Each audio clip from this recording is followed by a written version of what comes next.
The flint struck once. The spark lasted half a heartbeat, just long enough to catch the shape of a hand. It burst from the wall without sound. No crumble of loose stone, no warning groan from the mortar. One moment the wall was solid, dark, unremarkable. The next, pale fingers, thick as iron bolts, caked in gray dust, wrapped around Elias's boot and squeezed. He went down hard. His satchel swung against his ribs, glass rattling inside. His knee hit the flagstone and he gasped. A short, sharp pull of air that scraped down his throat like sand. The mask caught most of it, the leather seal pressing tight against his jaw. But it didn't matter. Even filtered air in a place this deep tasted of rot and mineral damp. His lungs didn't distinguish between clean bad air and dirty bad air. They just responded with the same wet cough that had followed him since the salt mines outside Veld had collapsed and taken his health with them. He pressed his fist against the mask and coughed into his own palm. 3 short, controlled bursts. Then he exhaled, slow. Then he looked down at what had grabbed him. The hand was orc.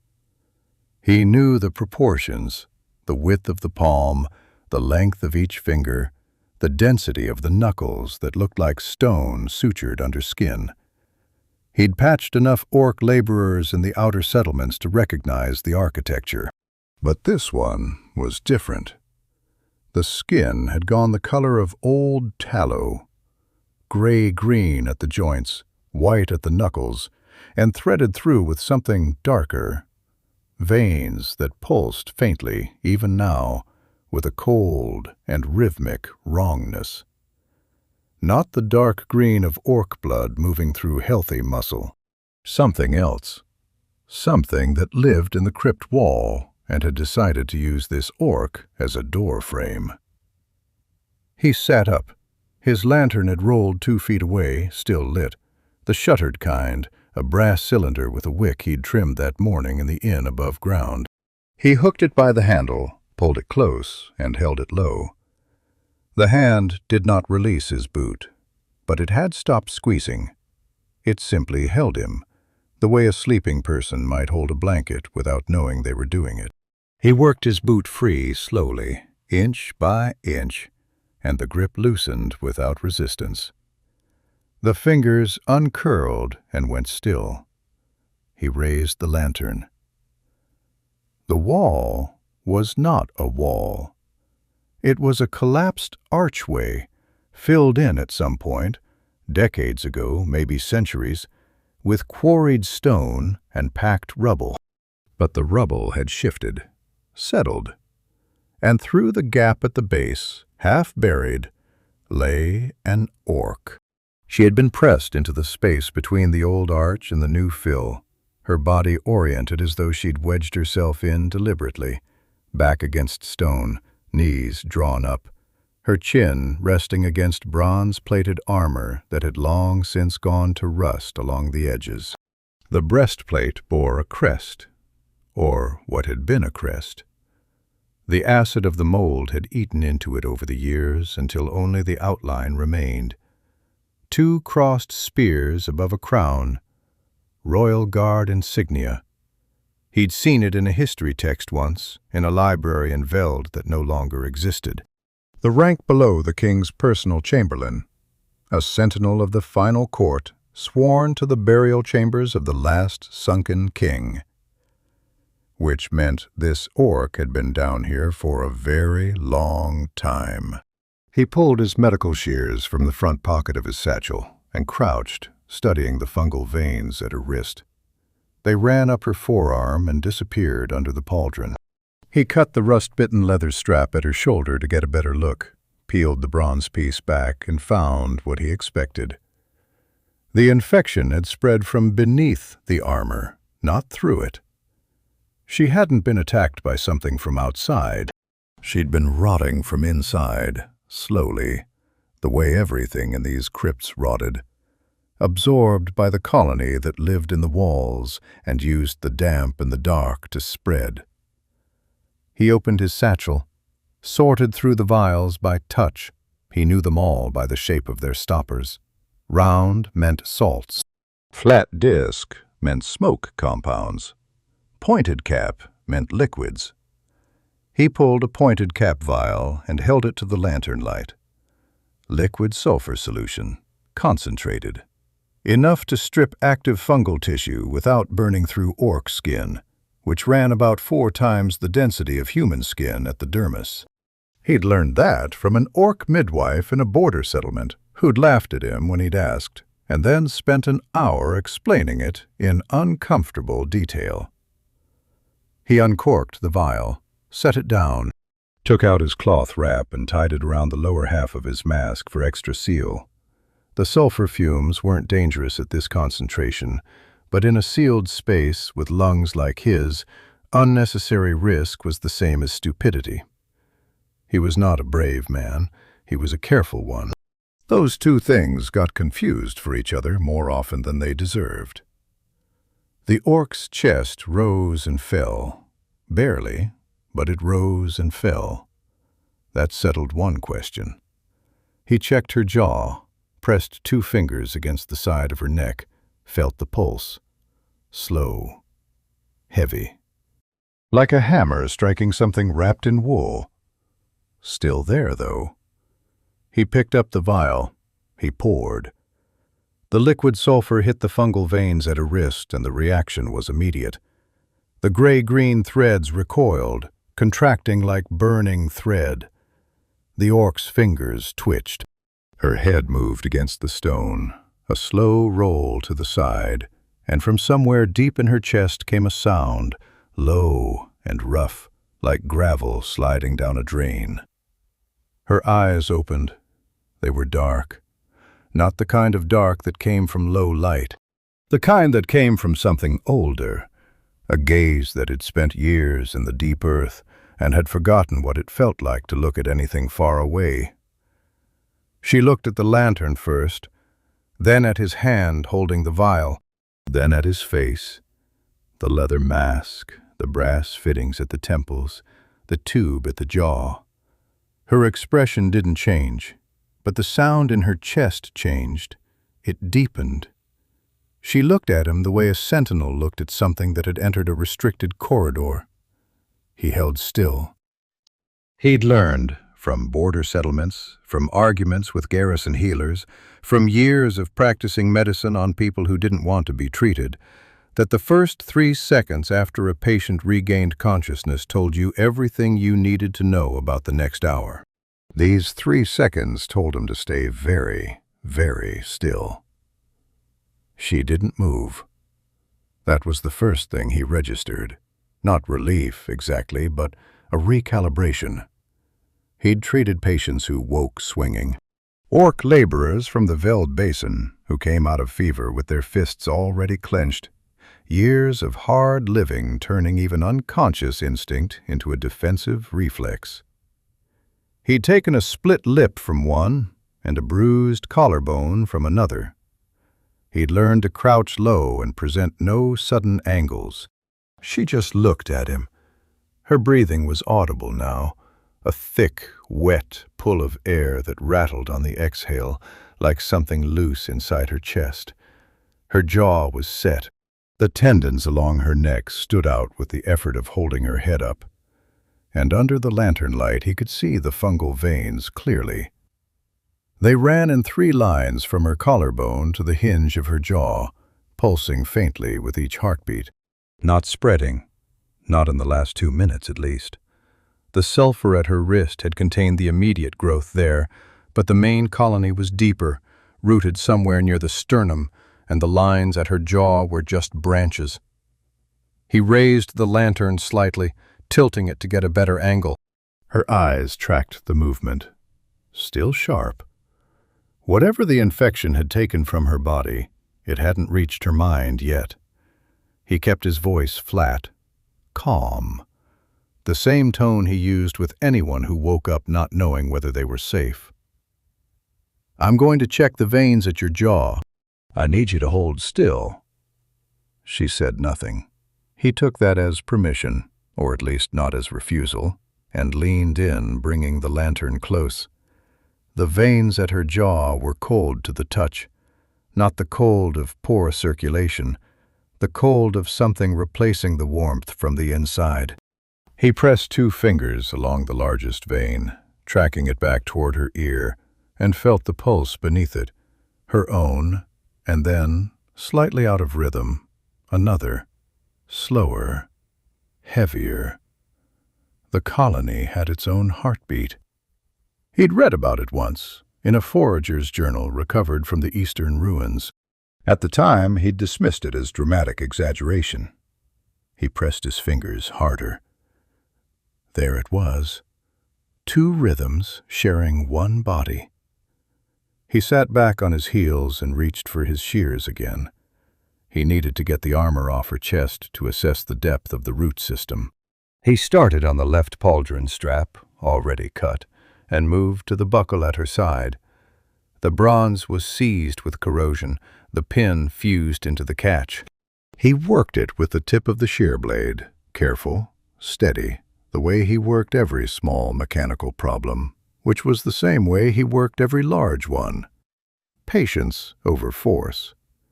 He didn't have force to spare. The buckle gave. The breastplate shifted.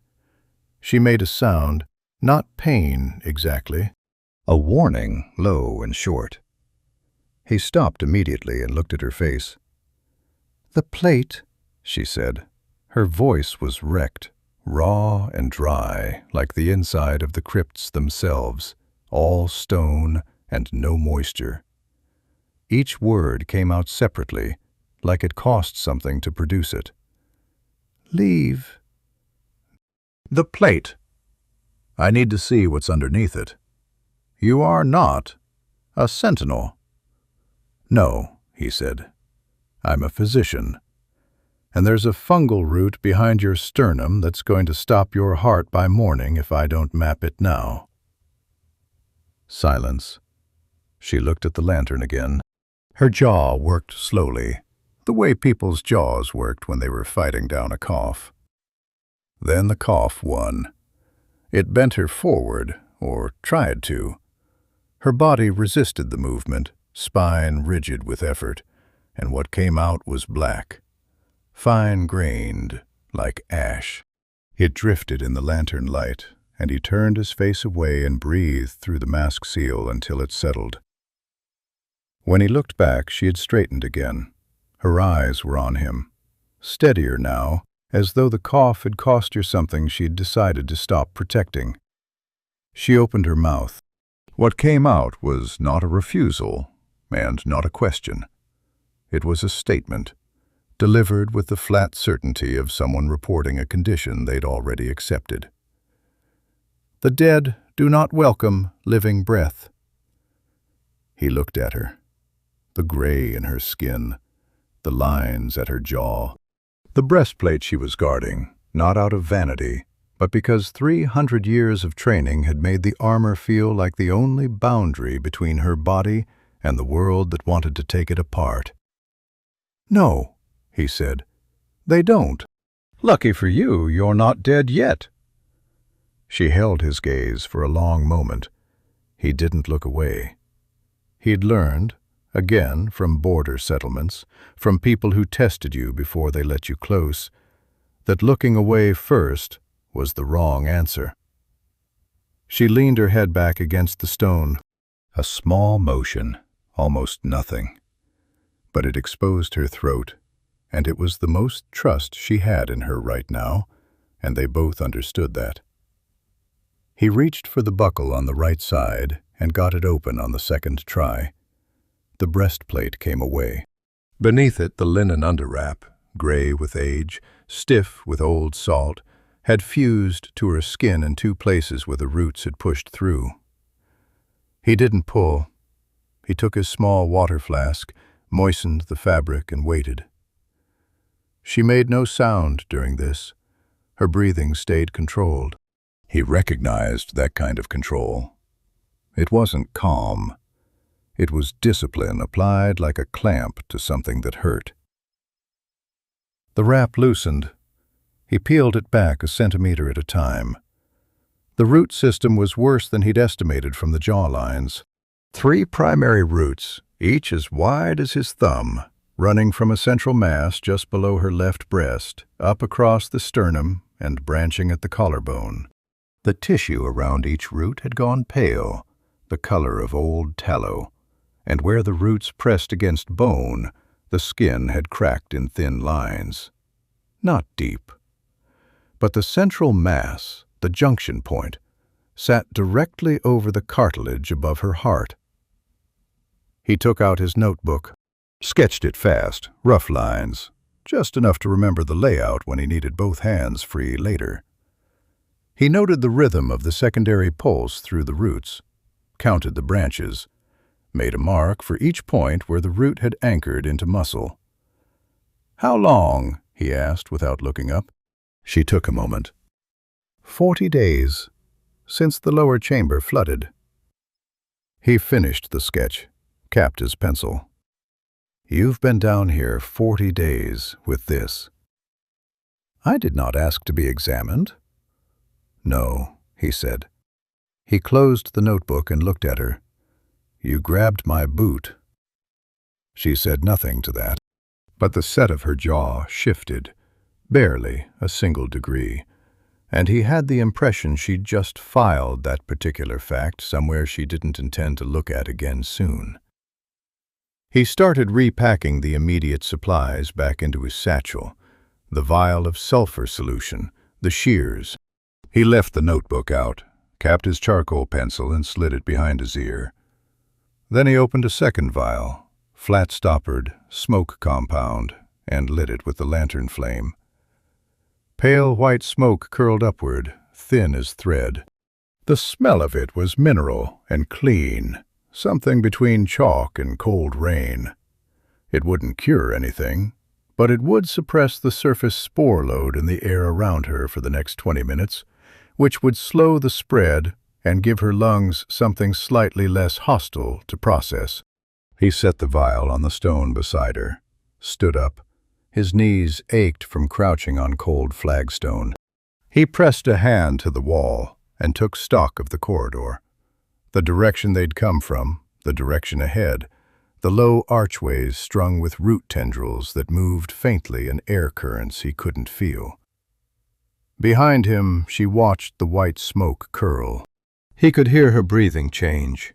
Still rough, still wet, but the rattle on the exhale smoothed out slightly as the compound reached her. He didn't comment on it. He just stood there, reading the corridor, giving her time to sit with the fact that something had helped and that she hadn't had to ask for it. He uncorked the sulfur vial before she could object.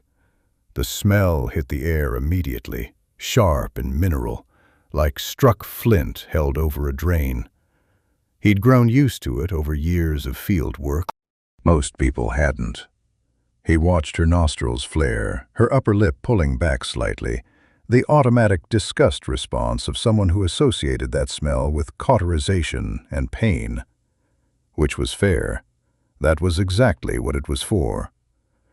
"This will burn," he said. Not a warning delivered with gentleness, just a fact, stated in the same tone he'd used to report the weather. "The mold tissue will react before the compound reaches your skin. That reaction is the sound of it dying. Try not to move." She looked at the vial, then at his hands. Her eyes tracked to the roots at her sternum, visible now that the breastplate was off, and he watched her process what she was seeing. The width of the roots, the color of the tissue around them, the central mass sitting directly above her heart. He'd seen patients look at their own injuries in 2 ways. Some looked away. The ones who looked directly measured, cataloged. Those were the ones who'd already made a decision before the treatment started. She looked directly. "Do it," she said. He poured. The sulfur solution hit the uppermost root at the collarbone junction, and the reaction was immediate and violent. The root tissue contracted, a fast, wrenching pull like a rope snapping under load, and the sound it produced was exactly what the brief had prepared him for, and still managed to be worse in practice. A tearing shriek, high and dry, coming not from her throat, but from the mold itself, from the network of tissue being stripped away from muscle and cartilage. It lasted 3 seconds, maybe 4. Then it dropped to a hiss, and then to silence. Risha's jaw clamped shut. Every muscle along her neck and shoulder went rigid, not flinching away, but bracing into it, the same direction as the pain rather than away from it. Her hands, flat against the stone floor on either side of her, pressed down hard. He heard the flagstone groan under the pressure of her grip. Her knuckles went pale at the peaks. She did not move. She did not make a sound. He poured the second application along the central mass. This time the shriek was longer. The root system was denser here, the colony's anchoring point, and the sulfur had to work through 3 layers of tissue before it hit the junction. He watched the surface reaction, the gray-green color bleaching out, the root edges curling and going black, the skin beneath emerging pale and intact, orc dermis dense enough to take the chemical load without blistering. The forager's journal had described it as comparable to tanned hide. He'd thought that was an insult. Now he understood it was just an observation about what centuries of adaptation produced. Her breathing had gone to short, controlled bursts. In through the nose, out through the mouth. He recognized the pattern, a pain management technique, deliberate and practiced. She'd learned it somewhere that required endurance over an extended period. Not a battlefield. Battlefields were short and loud.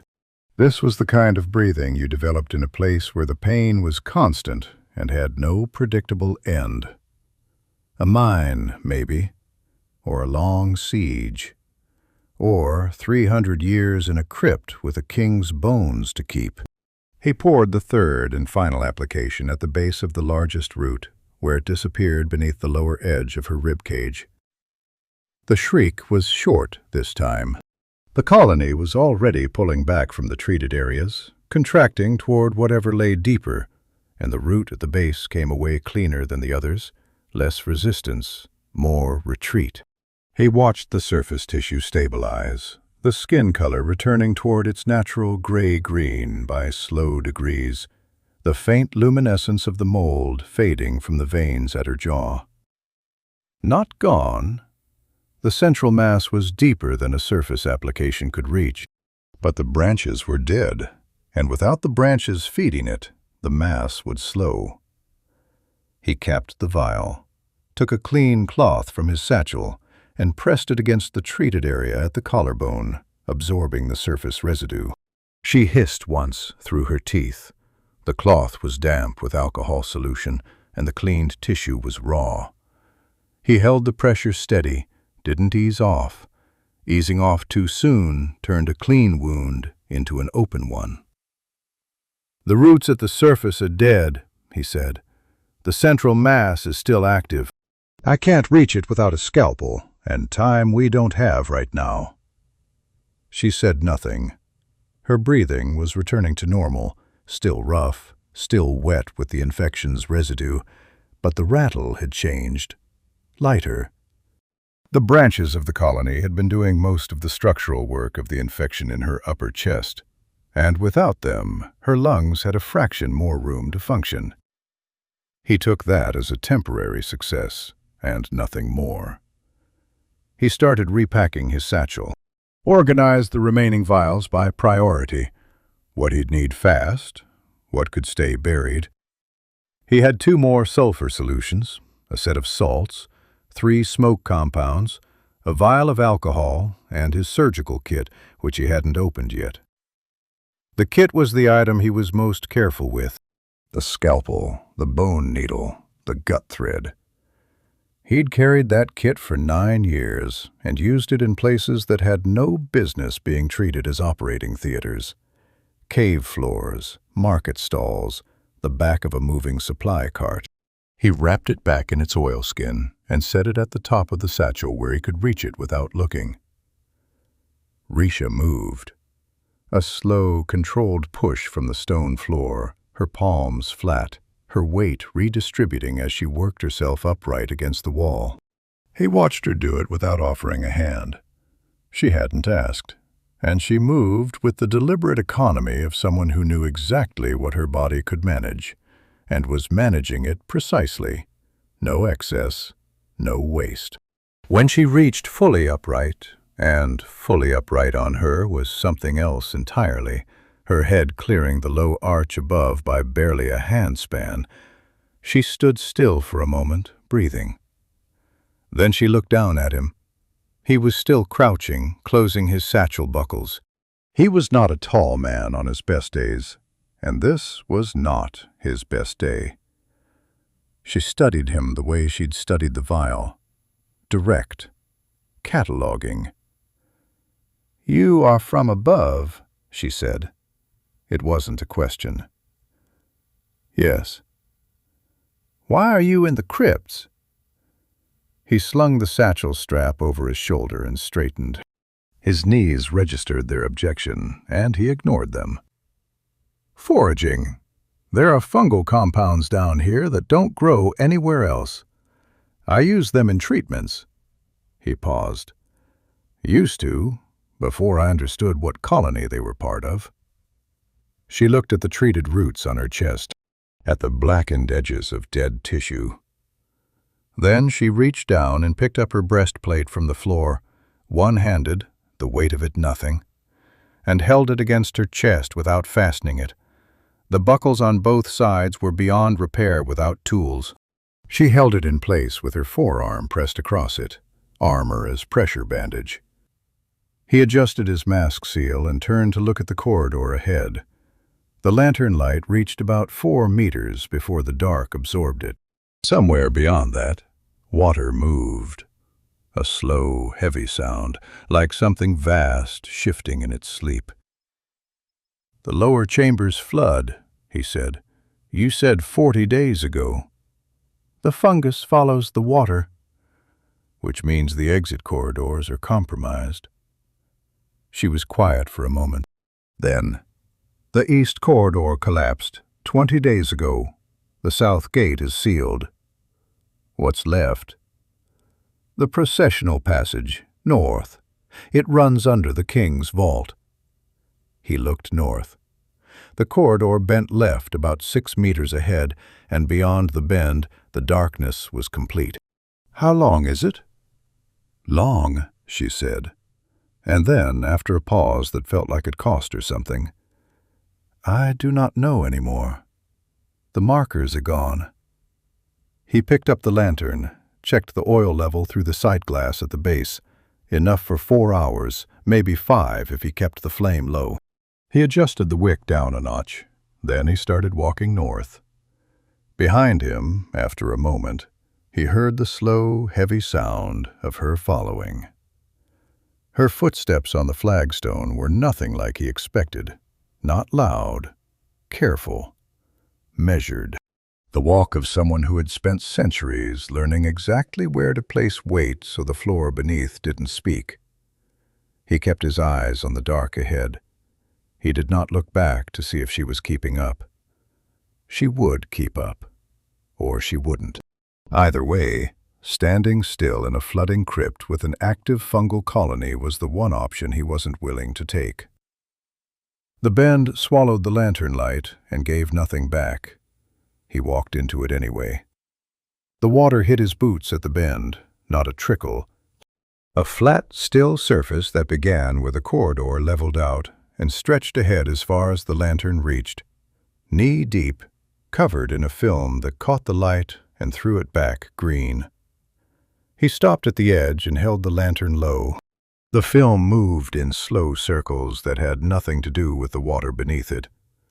The colony's surface layer spread thin across the flood. He stepped in. The cold came through his boot leather immediately.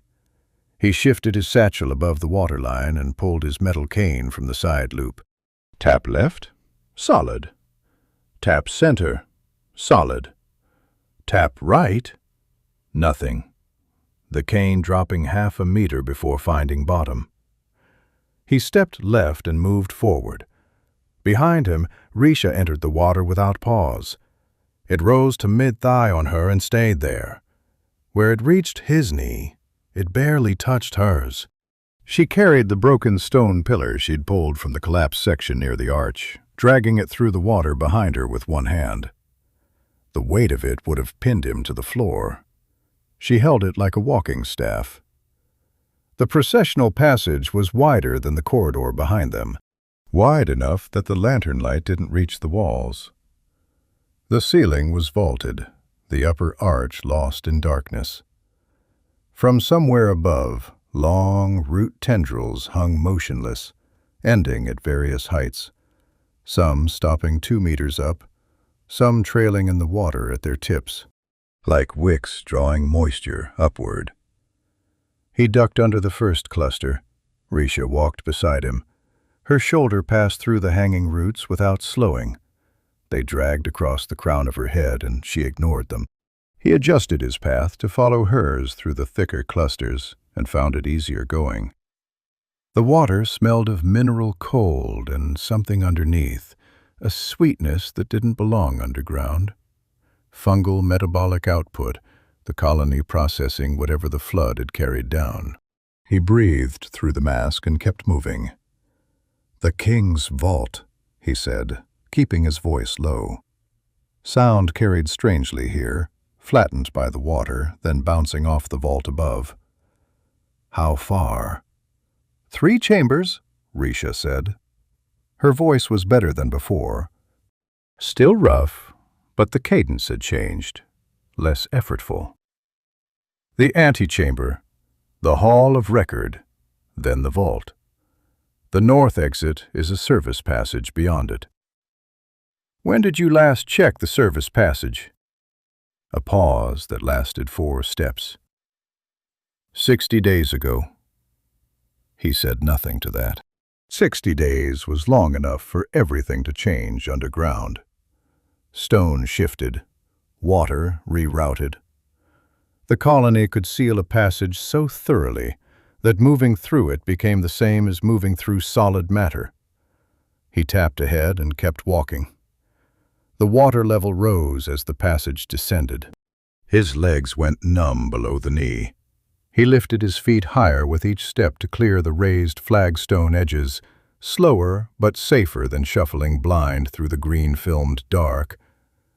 Risha reached out and pushed a matted root cluster aside, thick as rope, blocking the passage at head height. She held it left without comment, and he walked under it without slowing. He noted the way she did it. No announcement. Just saw the obstacle, removed it, waited. The way you moved with someone you were navigating with. He wasn't sure she noticed she'd done it. The first sinkhole caught him 2 minutes later. His cane found nothing. His left foot found nothing either. Just open water and a crumbling edge. He pulled back fast and stood still while his heart did something unpleasant. He breathed through it. 4 counts. The mask flexed at the jaw seal with each exhale. Risha stopped beside him. She probed the sinkhole's edge with her boot, tracing the boundary of it, then found where the floor returned and stepped there. She looked at him and waited. He followed her line exactly. The floor held. The lantern flame dipped in moving air from somewhere ahead. A chamber opening up. The antechamber, close now. He turned the wick up a notch. At the edge of the light, something shifted under the water. A slow displacement, like a mass turning in the silt. Then, stillness. The green film closed back over the disturbance, smooth and seamless. He stopped. Risha's pillar rose from the water beside him. They both watched the same spot. The film kept its slow, circular drift, indifferent. He waited 1 breath. Then he moved forward, cane tapping, lantern high. Whatever was beneath the water did not move again. But the antechamber was still a full corridor length ahead, and the dark between here and there held its secrets flat against the bottom. He kept walking. The antechamber doorway had no door left. Just a stone arch, the timber frame rotted to black stumps at the hinges. The opening filled with hanging root tendrils so dense they formed a curtain. He pushed through first, using his forearm to sweep them aside, and the water on the other side was shallower, ankle-deep, the floor rising toward the chamber's center. He exhaled. Small mercies. The antechamber was circular. 6 alcoves cut into the walls, each holding a stone bier, each bier holding the remains of what had once been royal guardsmen. Bronze armor, same crest as Risha's, 2 crossed spears above a crown, though here the metal had gone fully green with age. The bones beneath were undisturbed, arranged even. Hands folded, weapons laid flat across the chest. He counted the alcoves. 6 guards, 6 sets of remains. He turned to say something to Risha and found her already inside, standing at the chamber's edge, looking at the alcoves with an expression he couldn't fully read. Not grief, exactly. Something older than grief. Recognition, maybe. The specific weight of seeing something you'd known for a very long time, finally rendered into ruin. He looked back at the nearest bier and stopped. The hands had moved. Not the folded arrangement he'd registered 10 seconds ago. The fingers were spread now, flat against the bronze breastplate, pressing into it. He watched one finger bend, slow, deliberate, like something learning how a hand worked from the inside. The mold glowed along the bone seams, faint, pulsing. He had his satchel open before he finished the thought. Saltpeter pouch. A dense paper packet, the size of his fist, filled with a compound that burned white and dry when it hit air. He used it for surface decontamination in enclosed spaces. He'd never thrown one at an animated corpse before. He threw it now. The packet hit the bier and split. White smoke erupted from the impact point, thick and fast, billowing across the guardsman's chest and up through the alcove. The mold reacted immediately. The glow at the bone seams flickered, dimmed, the pulsing rhythm stuttering. The animated remains went rigid, fingers locking mid-motion, the whole frame seizing like wet wood in frost. The smoke reached Elias. He turned his face away and pressed the mask seal with his palm, felt his chest tighten despite the filter. His lungs registered the compound as an irritant regardless of what the mask blocked. He coughed, 2 short bursts, controlled, the kind he'd trained himself to produce so they didn't compound into something longer. His eyes watered. Behind him, Risha moved. She came through the smoke without hesitating, pillar already swinging in a low arc from her right side. It connected with the guardsman's torso at the midpoint. Not a strike, exactly, more a sweep, the weight of the stone doing the work rather than any particular force she applied. The dried, smoke-brittle remains came apart at the contact points. Bronze armor clattered against the bier. What had been a guardsman was dust and dry fragments before the echo finished crossing the chamber.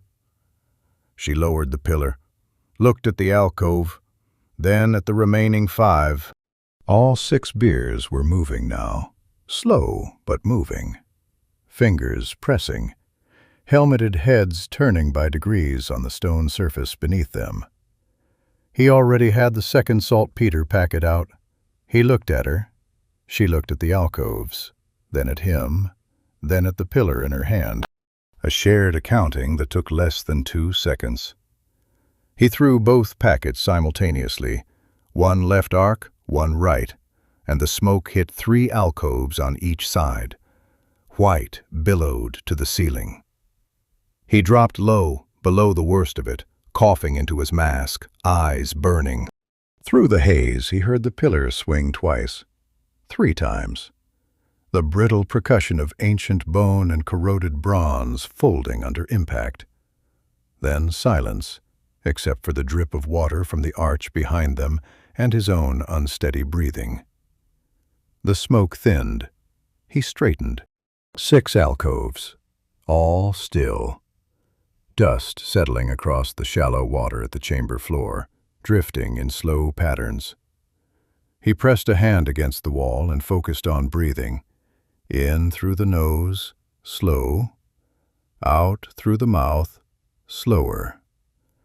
The compound irritation would pass in a few minutes. It always did. His lungs just needed to be reminded they weren't dying. They'd been convinced of that before. Risha stood in the center of the chamber. She looked down at the closest pile of remains.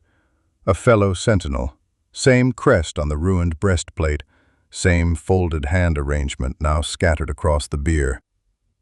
Something moved through her expression and was gone before he could name it. "They were your unit," he said. "They were dead," she said. "What moved them was not them." She said it with certainty, the kind that came from having already argued the point with herself extensively before arriving at the answer. He understood that. Some conclusions you reached, not because the logic was easy, but because the alternative was unbearable. He capped his satchel and checked his remaining packets. 2 saltpeter left, 3 smoke compounds. He did the arithmetic against the chambers ahead and did not like the result. "We need to move faster," he said. Risha was already walking toward the Hall of Record. The alcove was dry. That was the first thing he registered when Risha pushed the side panel open. A seam in the Hall of Record's wall, invisible until she pressed her palm flat against a specific stone, and the whole section pivoted inward on a central pin. Sentinel knowledge. The kind of information that didn't exist in any text he'd ever read. She'd known it the way she knew everything about this place, not from memory, but from the body. Years of walking the same corridors until the path lived in muscle rather than mind. He stepped inside. The alcove was small, a maintenance space, he guessed, used by the burial workers to store equipment during interment ceremonies. Stone shelf along one wall, a pair of iron hooks above it, a ventilation shaft cut diagonally through the ceiling toward the surface. The shaft was narrow, barely a forearm's width, but air moved through it, cool and slow, carrying the faint mineral smell of open earth rather than the colony's sweetness. He stood under it for a moment and just breathed. His lungs registered the difference. Not gratitude, exactly, just a slight easing of the constant background resistance that had been his normal for the last 3 years. He set the lantern on the stone shelf and opened his satchel. Took out the brass bowl, flat, wide, the size of his palm, and packed it with dried sage from the oilskin pouch at the bottom of the bag. He kept the sage for personal use, for exactly this kind of stop. He lit it from the lantern flame and set it on the floor under the ventilation shaft. The smoke rose thin and pale, drawn upward by the air current, and the smell of it displaced the sweetness of the colony within a minute. He took off his mask. The cold air hit his face, and he let it. His skin was pale underneath. He knew that without needing a mirror. The mask left pressure marks along his jaw and across the bridge of his nose, red lines that faded slowly. His eyes were ringed dark, the kind of dark that came from years of poor sleep in poorly ventilated spaces. He sat down against the wall, stretched his legs out, and breathed. Risha settled against the opposite wall. The alcove barely contained her. Her knees were drawn up, her shoulders brushing the stone on either side, the pillar laid across her lap. She watched the sage smoke curl toward the ventilation shaft with the focused attention of someone observing a thing they had never seen before. which was probably accurate. He doubted the last king's sentinels had carried much dried sage. "You fight with smell," she said. "I fight with chemistry," he said. "Smell is a side effect." She considered that. Her eyes moved from the smoke to him, to his face without the mask, the pale skin, the dark circles, the shallow rise and fall of his chest when he breathed. She catalogued it the same way she'd catalogued the vial earlier. Direct, without performance. "Your lungs," she said. "Old damage," he said. "Salt mine collapse. 3 years ago." She said nothing to that, but she shifted her position slightly, angling her shoulder away from the ventilation shaft, giving him a clearer line to the moving air. A small movement, probably automatic. He took the cleaner airflow without comment. He reached back into the satchel and found his surgical kit, unwrapped the oilskin, laid the scalpel, the bone needle, and the gut thread on the stone shelf in order. Then he lit a second sage bundle and held the scalpel blade in the flame, not long enough to damage the edge, just long enough to sterilize the first centimeter of metal. He did the same with the needle. "The central mass," he said. "It needs to come out tonight. If we leave it until morning, the roots will reestablish through the treated tissue." He looked at her. "I'll need to cut along the lower edge of your rib cage. Find the junction point and separate it from the cartilage above your heart." She looked at the scalpel, at the flame still moving along the blade. "How many men have you killed doing this?" "None," he said. "2 came close. Both survived." He set the scalpel on the shelf. "One of them was an orc, if that matters to you." It didn't seem to matter to her, or it mattered in a different way than he'd intended. She was quiet for a moment, looking at the sage bowl. The smoke moved steadily upward, thin and clean. Then she reached up and began unstrapping the breastplate. She'd managed a temporary fix with a strip of leather cut from her boot. Not elegant, but it had held the plate against her chest through the antechamber. She removed it now, set it aside, and peeled the underwrap away from the treated roots with careful fingers. The blackened tissue came away clean. Beneath it, the skin was intact, slightly raw. The central mass was visible, a raised ridge, gray-green, sitting directly above the cartilage of her lower sternum. She leaned her head back against the stone. Her eyes went to the ceiling. Her arms settled at her sides, hands open and flat against the floor, her throat and chest fully exposed. She stayed perfectly still. He understood what it cost. Not the physical vulnerability. She'd calculated that and accepted it. The other kind. The kind that came from a life built entirely around the principle that no one stood behind you, so you never turned your back. She was offering him the blade and her stillness both, and the only thing she was working from was the evidence of the last 2 hours. He picked up the scalpel, pressed 2 fingers against the central mass to locate the junction point, found it, a firm ridge, the root anchored into the cartilage with 3 separate attachment points. He made the first incision along the lower edge, shallow and precise. She didn't move. Her breathing slowed to something almost meditative. In through the nose, long and controlled. He worked without speaking. The mass separated cleanly at the first 2 attachment points. The third was deeper, requiring him to widen the incision by 2 millimeters. He did it in one steady draw of the blade and felt the resistance give. The mass came free. Small, the size of a walnut, dense and cold in his fingers. He set it in the brass bowl, and it sat there, gray-green and still, the colony's anchor point, already dying outside the body. He pressed the alcohol-soaked moss pad against the incision and held it.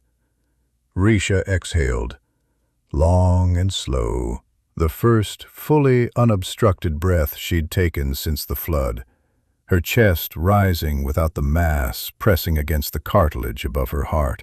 He stitched the incision with 4 passes of gut thread, tied each pass separately, cut the excess with his small scissors and repacked the kit without rushing. When he looked up, she was watching the mass in the brass bowl, watching it go still. She didn't say anything. Neither did he. He tied the last stitch and set the scissors down. The incision was clean.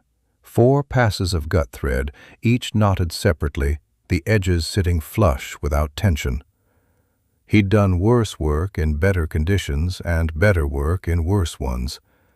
This fell somewhere in the middle, which was acceptable.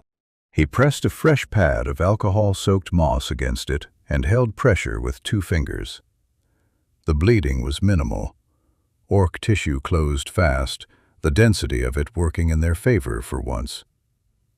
He counted to 60. Old habit from his training years, when his instructor in Veld had told him that every surgeon who skipped the count eventually regretted it. He'd skipped it once, early on, and had spent 40 minutes managing a bleed that patience would have prevented. He hadn't skipped it since.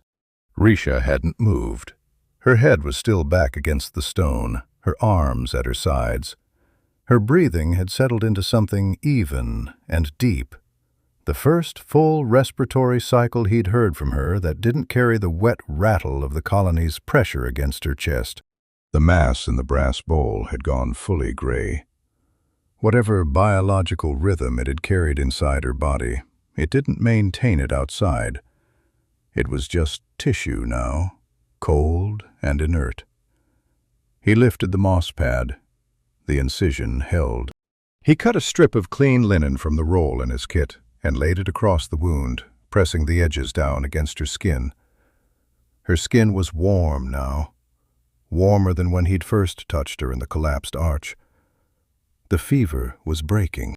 The sulfur applications had stripped the colony's surface network, and without the central mass feeding back through the roots, the infection had lost its organizing structure. Her body was already beginning the work of reclaiming the cleared tissue. He repacked the surgical kit. Oilskin wrap, tight, the same order as always. Scalpel first, needle second, thread last. He set it at the top of the satchel. "Done," he said. She brought her head forward from the wall. Slowly, with the measured care of someone checking whether a repaired thing would hold. She looked down at the linen strip across her ribs, pressed 2 fingers against the edge of it, not at the incision, beside it, testing the surrounding tissue. He watched her catalog the result the same way she cataloged everything, direct, without ceremony. "It is tight," she said. "The thread will loosen as the tissue settles. 2 days." He paused. "Don't flex the left side harder than you need to."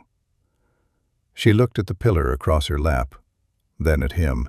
A flat look that communicated, without words, that the instruction was noted and would be observed precisely as far as circumstances permitted, which was to say not at all if the circumstances required otherwise.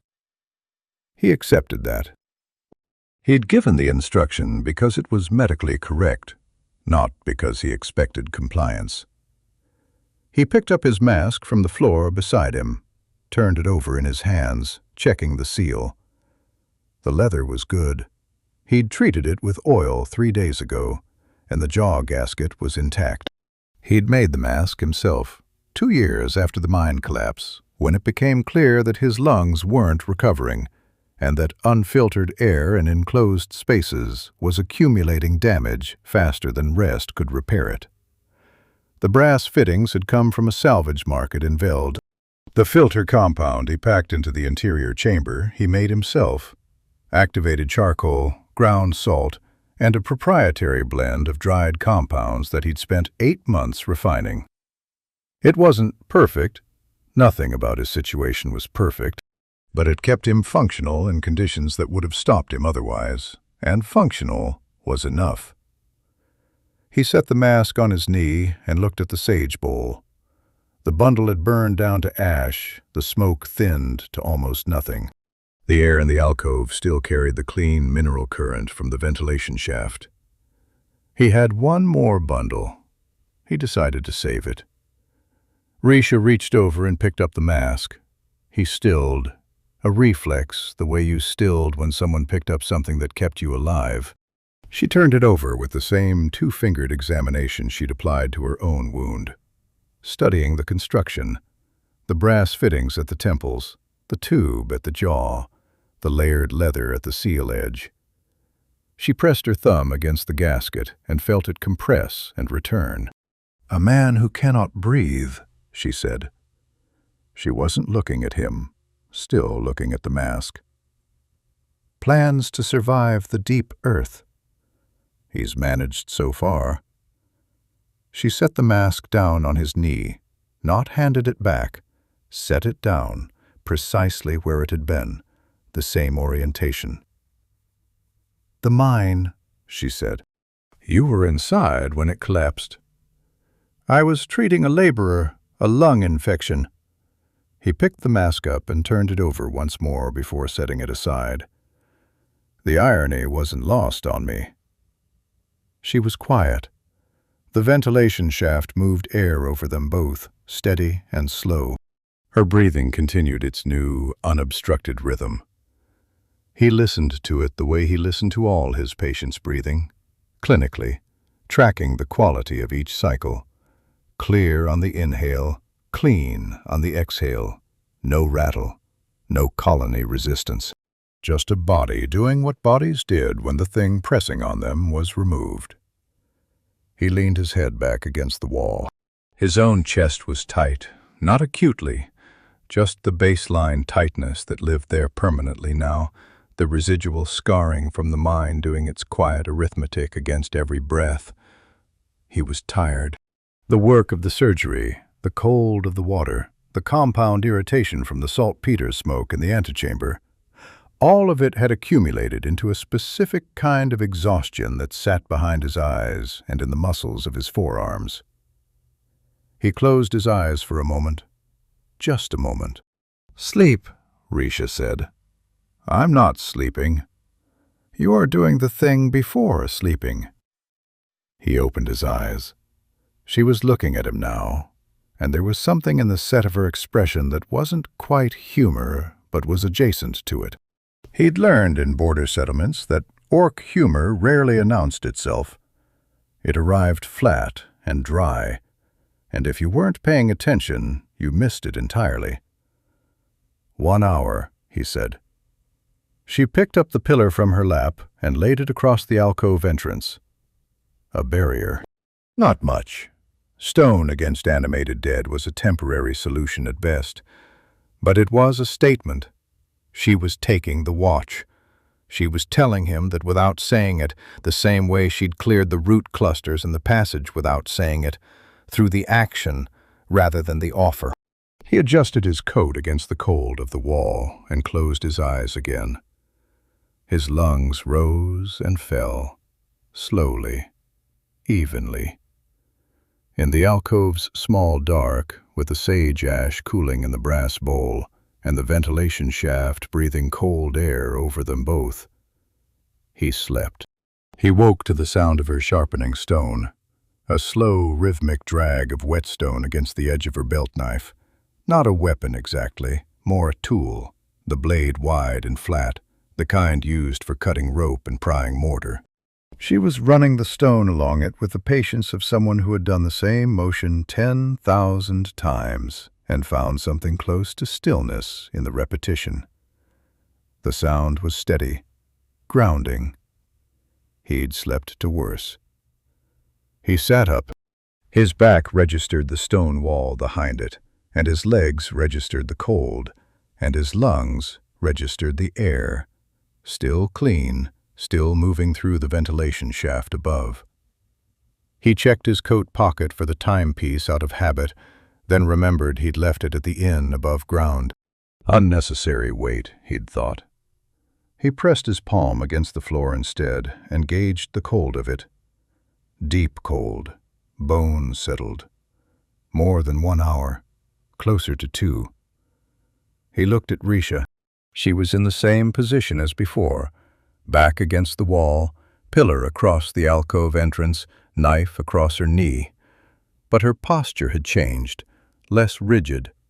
The line of her shoulders had dropped 2 degrees from the sentinel's brace she'd carried since the collapsed arch. She was still watching the entrance, still tracking. But the quality of the attention was different. Maintained rather than braced. She had been sitting with the watch for 2 hours in a sealed alcove in the deep earth, and she had let her shoulders drop. He filed that away and said nothing about it. He reached for his satchel and found it exactly where he'd left it, but repositioned slightly, the flap facing outward, the buckles accessible. She'd moved it at some point during the watch, put it where he could reach it fast. He didn't know when. He hadn't heard her do it. He checked his supplies without unpacking everything. 2 saltpeter packets remaining, 3 smoke compounds, 1 sulfur solution. Surgical kit intact. The alcohol flask was lighter than he'd like. He'd used most of it on the moss pads during the extraction. He had enough for 1 more dressing change. He pressed 2 fingers against his own throat and counted his pulse. Even. A little fast from the cold, but even. His lungs were tight in the way they were always tight after enclosed sleep, the scarred tissue slow to loosen. He breathed through it, gave it time. It loosened, partially, the way it always did. Partial was enough. He picked up the fresh moss pad from his kit and turned to her. "I need to change the dressing." She sheathed the knife and turned without comment, pulling the edge of her underwrap aside. He peeled the linen strip back carefully.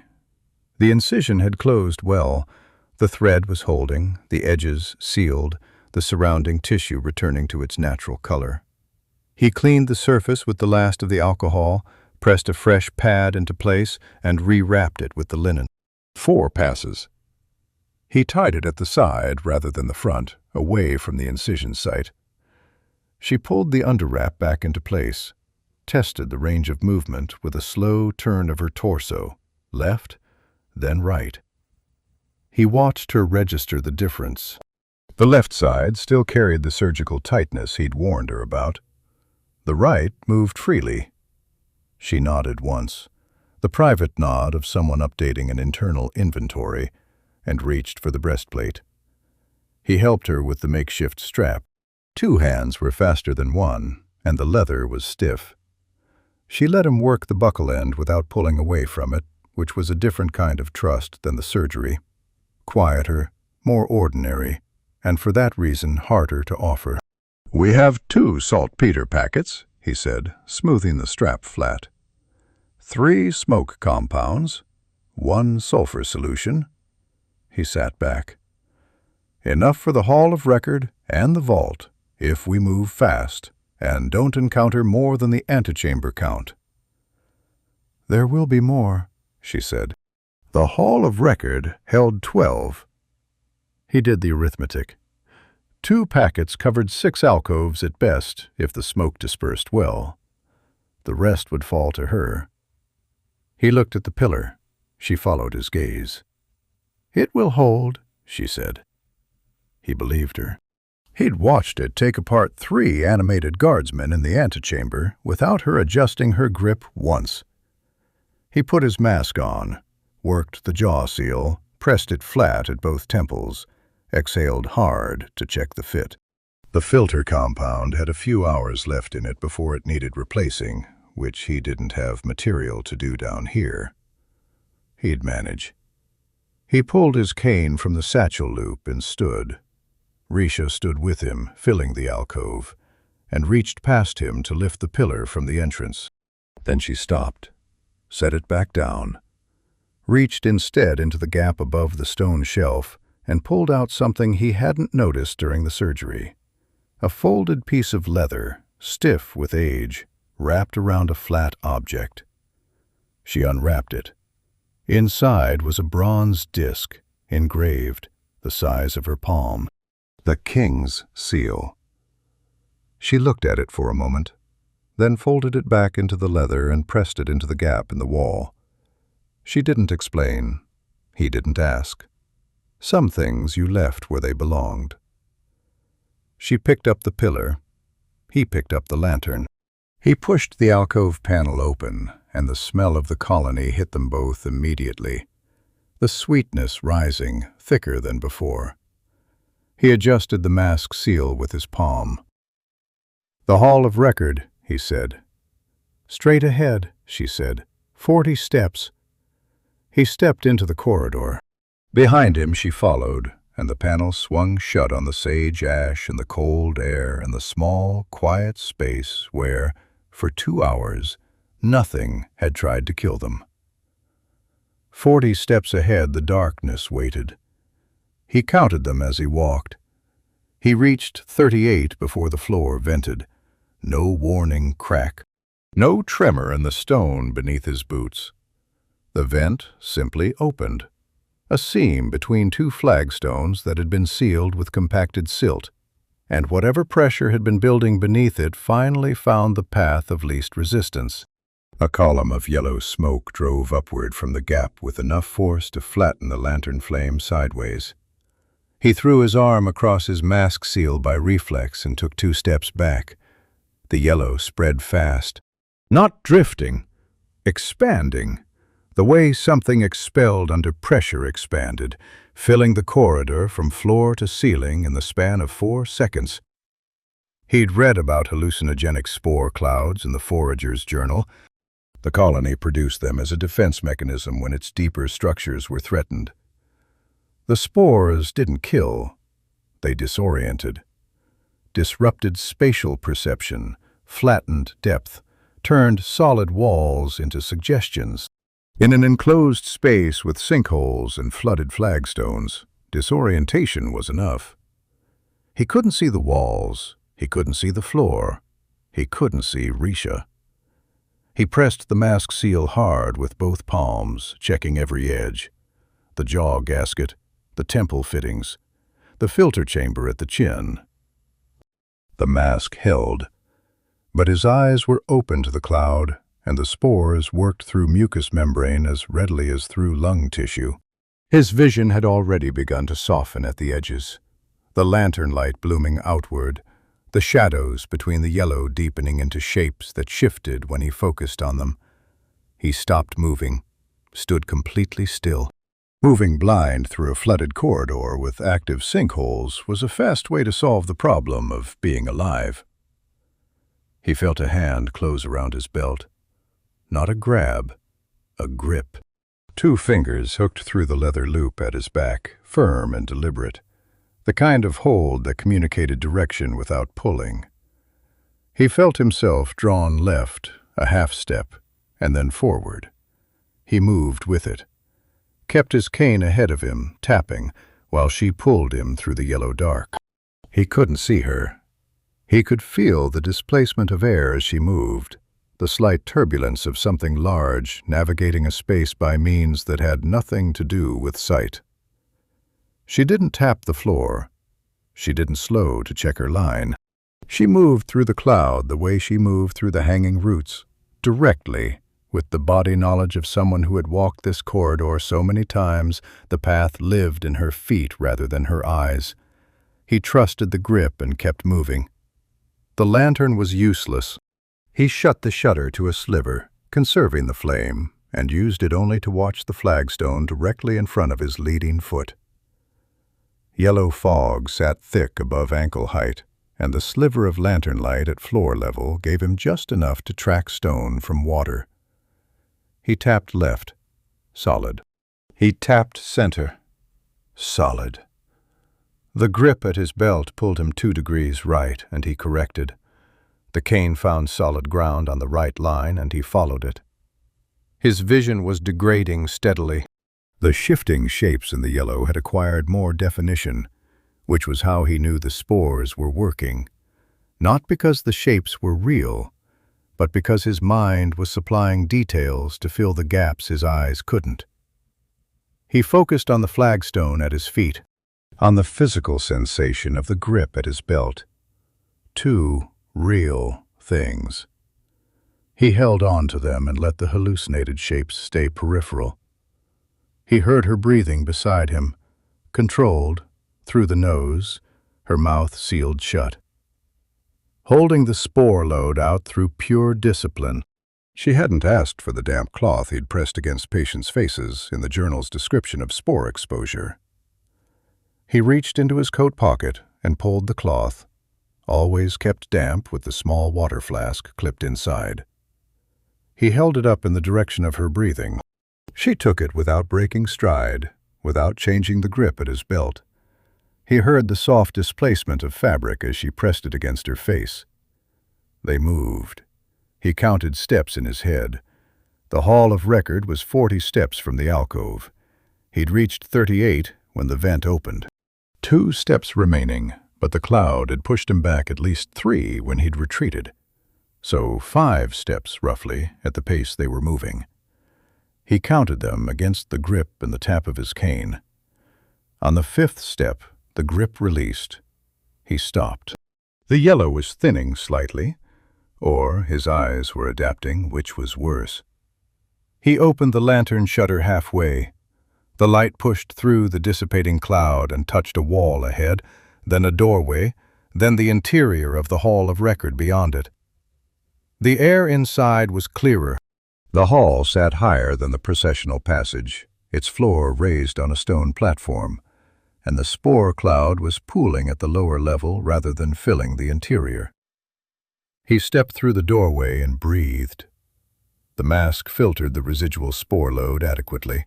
His vision began stabilizing, the peripheral shapes losing their manufactured detail, the shadows returning to being shadows. Risha came through the doorway behind him. She lowered the cloth from her face and looked at him. Her eyes were clear, no spore dilation, no soft focus. Whatever the hallucinogenic compound did to orc neurology, the answer was apparently very little. She handed the cloth back. He folded it and returned it to his coat pocket. He stood still for a moment, letting his vision finish settling. The hall of record stretched ahead, long and narrow, stone tablets lining both walls from floor to ceiling, inscribed with names and dates he couldn't read from here. 12 alcoves, she'd said. He counted them from the doorway. 12 alcoves. 12 sets of remains. Every single one was already sitting upright. The first one moved wrong, not fast, not with the snapping urgency of the antechamber guards. This one unfolded from the stone bench in pieces, like something remembering joints it had not used in years. Its spine straightened first, then the shoulders, then the head, turning a fraction too far before correcting back toward them. Elias felt the weight of the room shift, not in air, in pattern. 12 alcoves, 12 bodies. All upright now, all facing the doorway as if they had been waiting for it to open. He did not step forward. He set the lantern on the floor instead. Low, stable. He needed both hands. The light spread outward across the raised platform, catching bronze edges, empty eye sockets, the faint green pulse threading through bone seams. The mold had not rushed these. It had arranged them. Behind him, Risha adjusted her grip on the pillar. He heard the stone scrape once against the floor as she brought it level with her shoulder. She did not advance either. "Do not let them surround," she said. He nodded, though she did not need it. His eyes were already moving, counting distance. 12 alcoves along 2 walls, narrow hall. No room to flank if they held the doorway. The platform edge dropped to the lower flooded passage behind them. If they stepped back too far, footing would break. He reached into his satchel, felt the weight of the 2 remaining saltpeter packets. Not enough for 12, not cleanly. He took 1. The nearest guard stepped down from its bier. The movement was smoother now, the earlier stiffness gone. Its foot met stone with a dull, hollow sound.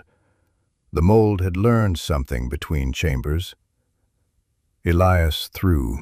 The packet struck the floor between the first 3 alcoves and burst. White smoke climbed fast, rolling outward in a tight bloom.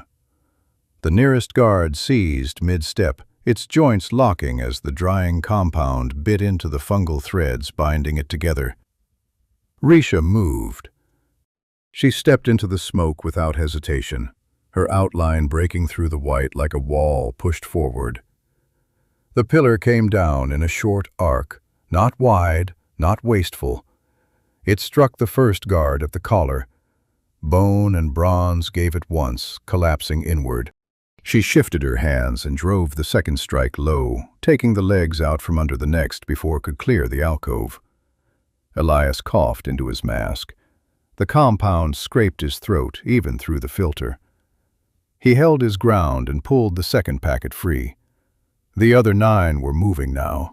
Not rising, advancing.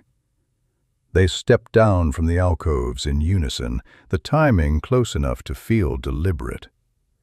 The mold pulsed brighter along their frames, the rhythm faster than before. The hall narrowed around that movement, each step echoing off the stone tablets behind them. Elias did not throw yet. He waited half a breath, watched their spacing.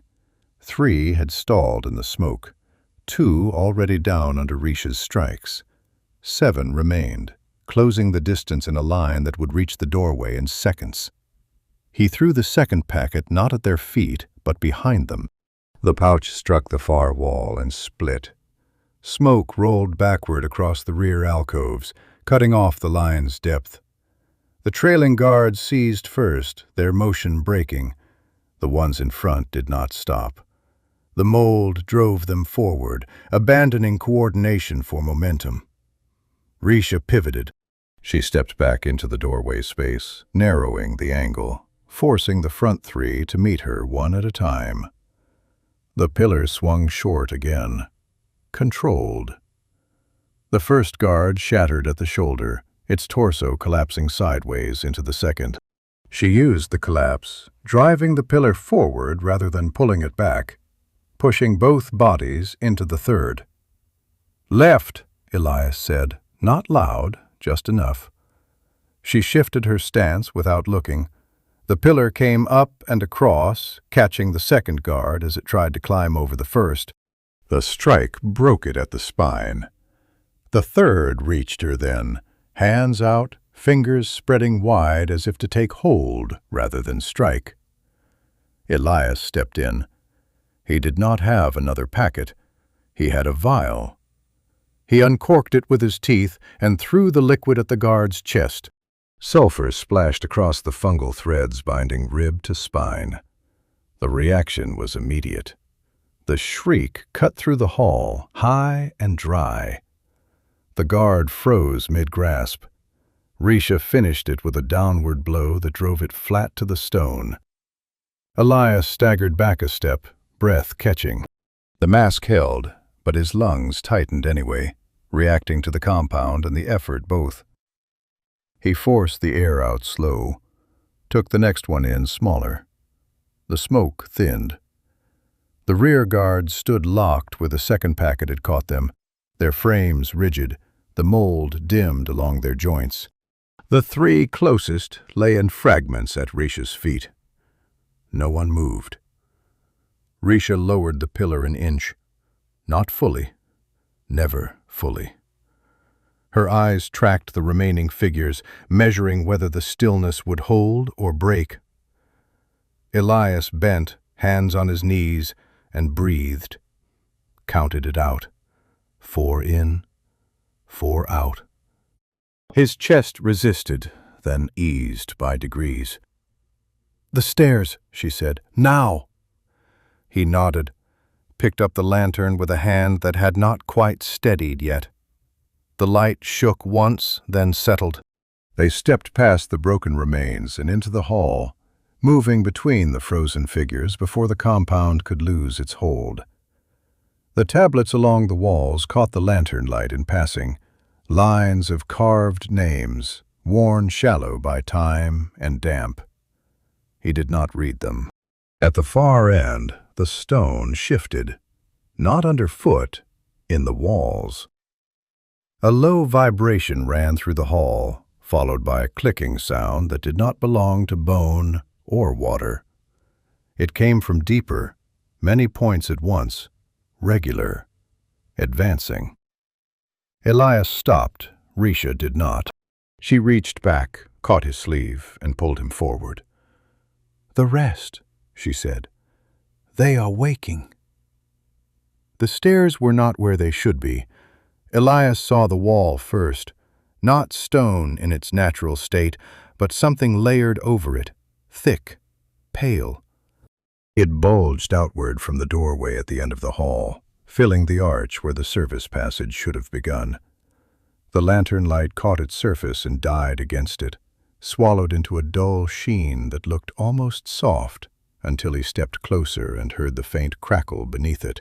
Fungus, not growth, structure. He stopped 3 paces from it and lifted the lantern higher. The mass had texture like calcified wax, ridged in overlapping plates that fused into one another without seam. Veins ran through it, faintly green, pulsing in a slow rhythm that did not match anything human or orc. It breathed, not air, expansion and contraction, like something pressing against the stone from both sides at once. Behind him, the clicking grew louder. Risha stepped past him and drove the end of the pillar into the mass. It did not break. The impact sank in by a finger's width, then held. The pillar stopped as if it had struck packed earth. She pulled it back. A thin crack remained where the stone had pressed, but it did not spread. The edges of it drew inward, the surface knitting itself closed with a slow, deliberate motion. "Alive," she said. "Yes." He set the lantern down again. Close to the base of the seal, he crouched, pressing 2 fingers against the surface. It was warm. Not the ambient warmth of enclosed stone. Heat generated from within. The colony had grown this deliberately, layered it, reinforced it. The clicking shifted, no longer distant. The sound had entered the hall. Elias did not look back yet. He opened his satchel. Inventory moved through his head faster than his hands. 1 sulfur solution left. 3 smoke compounds. No saltpeter. No time for careful dissolution. This was not a surface infection. This was a barrier. He took the sulfur vial anyway, uncorked it, poured a thin line along the seam where the mass met the stone arch. The reaction was immediate. The surface recoiled, pulling away from the liquid, a narrow groove opening where the sulfur burned through the outer layer. It shrieked, low and stretched, like leather tearing slowly. The groove stopped at half a finger's depth. The inner layers did not give. He capped the vial. His jaw tightened under the mask. Not enough. Behind him, something struck stone. Risha moved first. She turned, pillar already in motion, and met the first of the guards as it cleared the far end of the hall. This one moved faster than the others had, not careful, not learning, just forward. The pillar caught it across the chest and drove it back 2 steps, but it did not break cleanly. The mold held it together, threads tightening where bone should have given. Elias stood, forced himself to turn. 5 of them had reached the hall, more behind. The smoke from the earlier packets had thinned enough that the rear line was moving again, slower but steady. "We do not have time," Risha said. "I know." He looked back at the seal, then at the lantern, then at the floor. The stone beneath the doorway was darker, damp. He crouched again, pressing his palm flat. Cold water beneath, not deep. A pocket. The colony had sealed the passage from the front, but the floor beneath had been flooded earlier. He tapped it with the end of his cane. The sound came back hollow. Risha drove the pillar into the nearest guard again. This time she stepped in with it, adding her weight. The impact folded the torso, cracking the spine enough for the mold threads to snap under tension. The upper half tore free, the lower half collapsed. "Elias, I need 10 seconds. You have 5. He nodded once. He pulled a smoke compound vial from his satchel.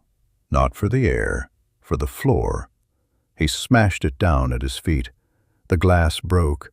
The compound ignited into a thick white plume that spread low across the stone, clinging to the ground. Not enough to stop them, enough to slow footing. He drove the cane into the damp flagstone seam. Once. Twice. On the third strike, the stone cracked. Water pushed through immediately, a thin line that widened as pressure found the break. He stepped back as the flagstone shifted under its own weight, tilting, then dropping inward with a dull splash. The hole opened to knee width. Dark water below, moving. He grabbed the lantern and held it over the opening. The light caught a narrow channel running beneath the sealed passage. Not large, not safe, but open. "Down," he said. Risha did not hesitate. She stepped to the opening, dropped the pillar through first, then lowered herself after it, one hand on the edge of the broken stone, the other catching the pillar below. Water rose to her waist as she landed. She looked up. "Jump!" Behind Elias, the first guard broke through the smoke. He did not turn. He dropped into the hole. The water hit cold and hard, closing over his boots, then his knees. He caught himself against the channel wall, the lantern held high above the surface. The air down here was worse. Thick. Close. The mask seal pressed tight against his face as he drew a careful breath. Risha took his arm, not pulling, guiding. "Move." They pushed forward into the channel, water dragging at their legs, the ceiling low enough that he had to hunch. Behind them, the sound of stone breaking widened the hole. Then something dropped into the water after them. The splash came close. Not behind them in the vague way of a sound echoing through stone. Close enough that the water shoved against Elias's calves a heartbeat later, sending a cold surge up under his coat. Whatever had dropped through the broken flagstone had weight. More than one thing, maybe. The channel carried the impact forward in a hard slap that made the lantern shake in his hand. He raised it higher and kept moving. The passage under the sealed stair was no proper corridor. It had been a drainage run once, carved to carry floodwater away from the service steps before the crypt sank and the fungus learned to use every crack. The ceiling forced him low. Stone pressed close on both sides, slick with residue. Threads of pale mold clung in mats above the waterline, trembling when the current touched them. Risha could not stand straight either. She went half-crouched, one hand on the ceiling, the pillar dragging behind her through the water with a sound like a millstone being pulled over mud.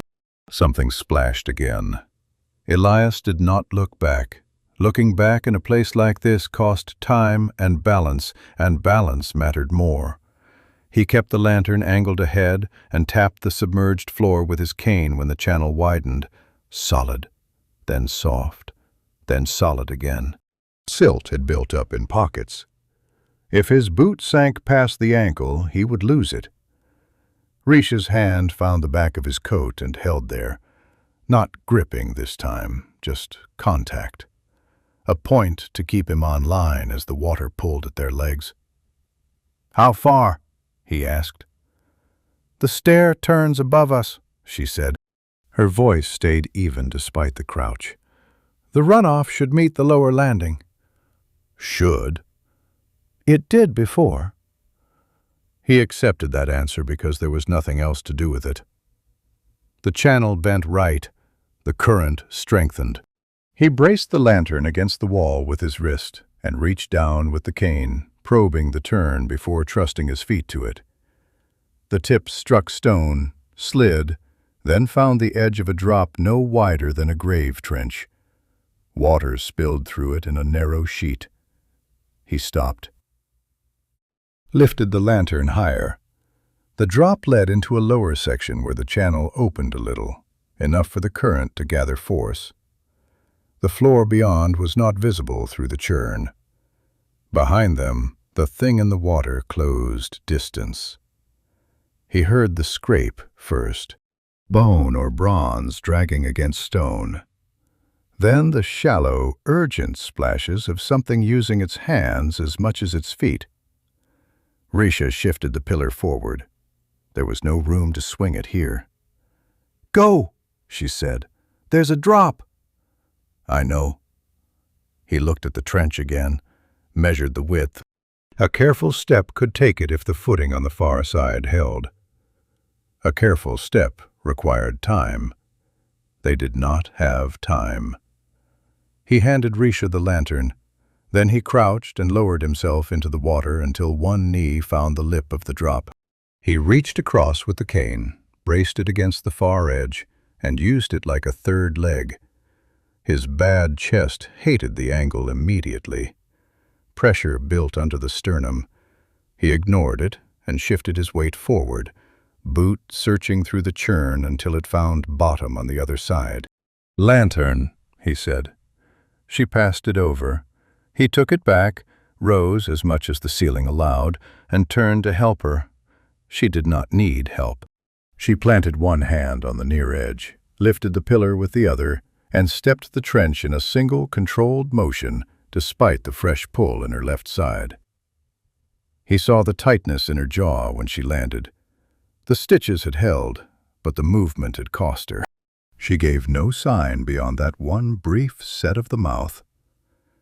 The scraping behind them grew louder. Then a hand hit the near edge of the trench. Gray bone, bronze at the wrist, green pulse running through the seams. The guard hauled itself forward, using the trench lip as leverage.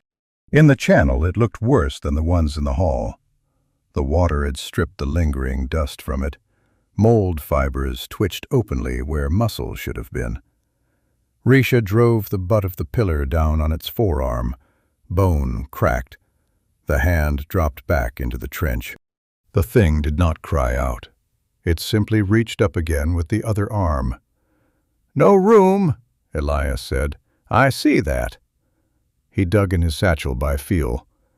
Glass neck, flat stopper, smoke compound.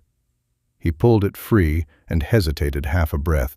In a channel this tight, the smoke would choke him as much as the dead. But if that thing got over the trench, the ones behind it would follow. He smashed the vial against the near wall. White smoke burst low and thick, trapped by the ceiling. The nearest guard seized as the drying agent bit into the fungal joints. Risha drove the pillar down again. This time the forearms snapped clean and the body slipped backward into the trench, colliding with whatever had been climbing behind it. The splash that followed was heavy and confused. More than one body, tangling in the narrow drop. Elias coughed into his mask. Once. Then again, harder. The compound burned through the filter and scraped every weak place in his lungs at once. He turned his face away from the thickest smoke and forced the cough down before it became the kind that folded him. Risha took the lantern from him without asking. "Breathe later," she said. He almost laughed, which would have turned into more coughing, so he spared them both and just nodded. She moved ahead, using the lantern now, her stride shorter to fit the channel, her free hand on the ceiling for line. He followed with one hand on the wall, blinking through the sting in his eyes until the smoke thinned behind them. The channel rose by degrees. Water dropped from knee-height to mid-calf, then to ankle. Stone steps emerged under the surface, worn shallow by centuries of runoff. The lower landing. Elias felt relief hit and mistrusted it at once. He was right to.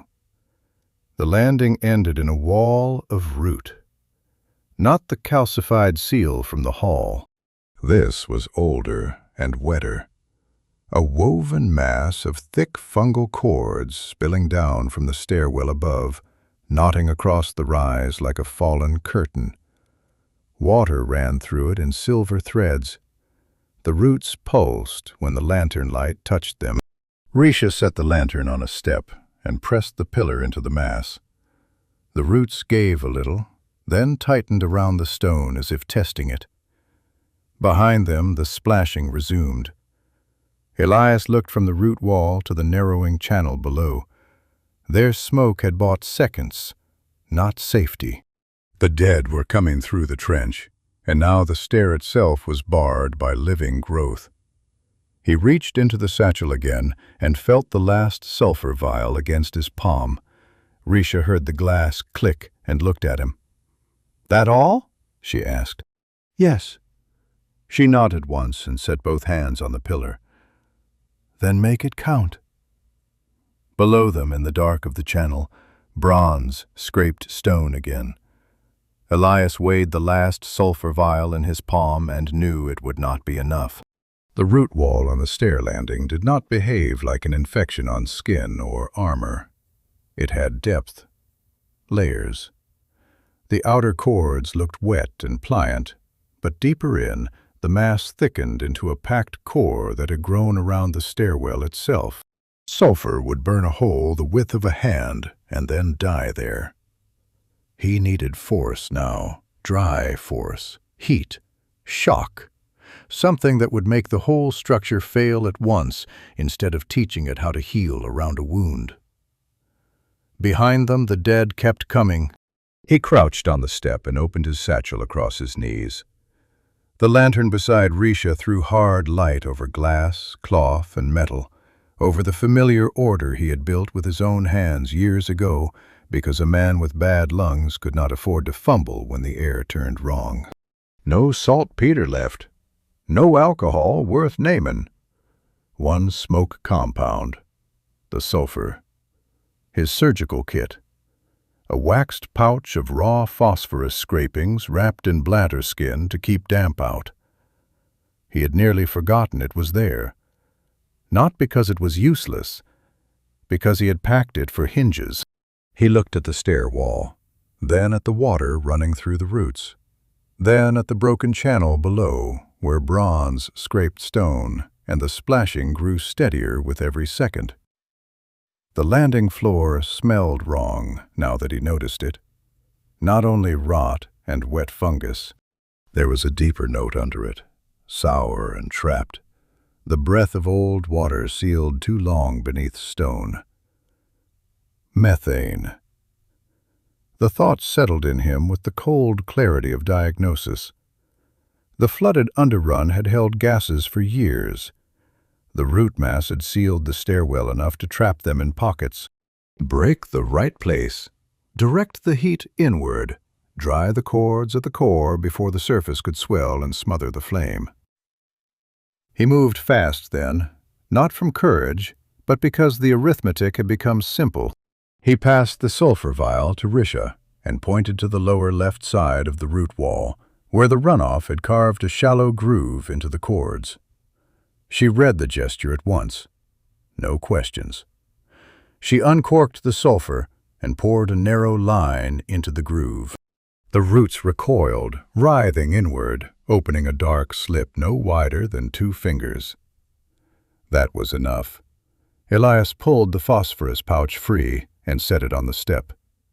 His fingers were steady, though his chest had started that slow tightening again from the smoke in the channel. He ignored it and worked by habit. He split the bladder skin with his shears, shook the pale scrapings into a fold of dry lint from the bottom of the satchel, then packed the bundle into the slit the sulfur had burned. Wet mud from the stair edge went over it next, pressed flat with his thumb to hold the charge in place and force the burst toward the root core. A hand slapped the landing below. He looked down once. One of the guards had reached the top of the channel. Its head rose through the dark like something dredged from a river. Bronze helmet hanging askew, green threads working at the jaw. Risha stepped past him before he finished seeing it. She brought the pillar down in a tight vertical strike that caught the thing across the crown and drove it back into the steps below. The impact shook the landing. Water splashed their boots. Another shape moved under the surface behind it. She did not look at Elias. She did not need to. Her whole body had shifted into that hard economy she used when she understood exactly what must be protected and for how long. He struck his flint.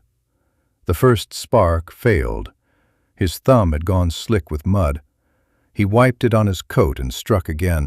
This time the spark took, tiny and bright, and he tipped it into the lint at the mouth of the slit. For one breath, nothing happened. Then the stair inhaled.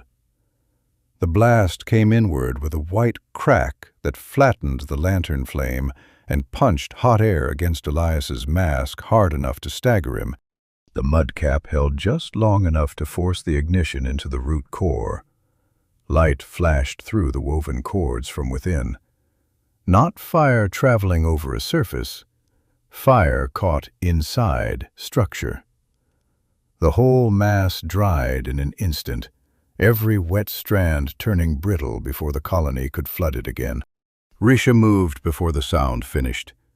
She drove forward through the steam and dust, one shoulder low, pillar tucked under her arm. Elias saw the torn bandage at her ribs darken where the stitches pulled under the effort, but she did not slow. She hit the center of the stair seal with her full weight. The root wall broke. Not cleanly. It burst apart in slabs and cords, collapsing up the stairwell as much as down, the dead interior of it cracking into ash-gray chunks that bounced across the steps. Air rushed through the opening from above, cold and sharp and real. The service door beyond it, iron-bound and half-hidden behind the roots, flew inward on one screaming hinge. Below them, the dead reached the landing together. Risha turned through the dust, caught Elias by the collar at the front of his coat, and hauled him through the broken stair-mouth with the same motion she used to recover the pillar. His boots left the stone for a moment. Then they were through, stumbling into the narrow service passage as the first guard lunged from the landing behind. Its hand closed on empty air where his ankle had been. Risha kicked the hanging hinge with her heel. The broken door slammed crookedly across the opening just as the swarm hit from below. Bronze and bone hammered against the wood from the other side. Cracks jumped through the old planks at once. The frame shuddered in its socket. It would not hold for long. Elias bent double, one hand braced on the wall, trying to make his lungs choose rhythm over panic.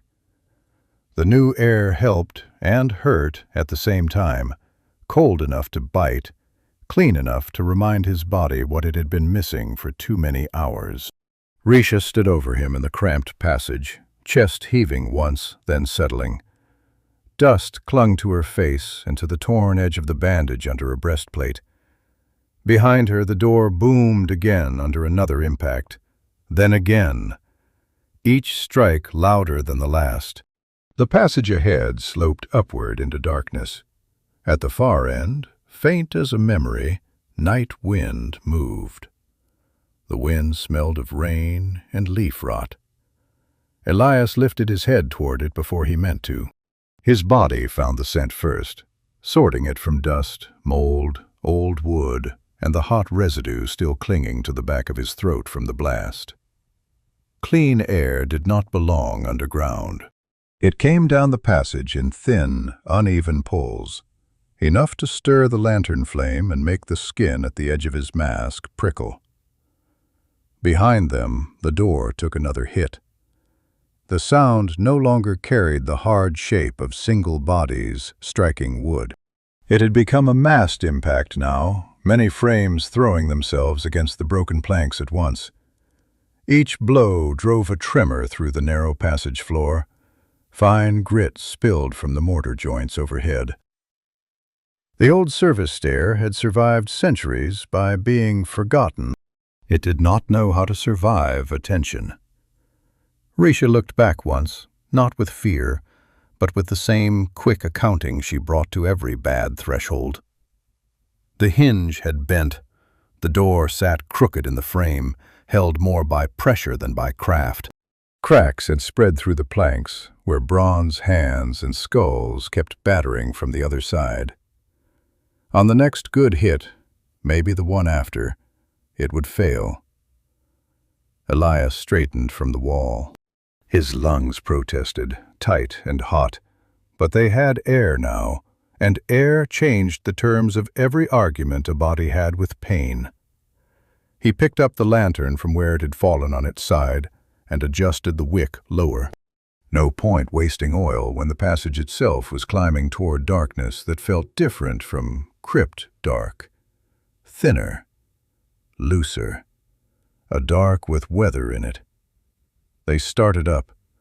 The service passage was no grand escape route. It had been built for workers moving jars of oil and rolls of burial cloth, not for flight. The ceiling stayed low enough that Elias had to hunch, and even Risha bowed her head under the worst of the crossbeams. The floor pitched upward in uneven runs, stone worn slick by old runoff and newer seepage. Twice Elias's boot slid, and twice Risha's hand found the back of his harness before he could fall. She did not comment on it. Neither did he. There was no room left for pride in a place that kept trying to kill them by inches. Behind them, the door burst. Not all at once. First came the sharp report of one hinge tearing free. Then the lower plank split with a wet crack where the root dust had settled into the grain. Then the whole thing gave way under the weight of the dead, collapsing inward in a clatter of iron straps and rotten wood.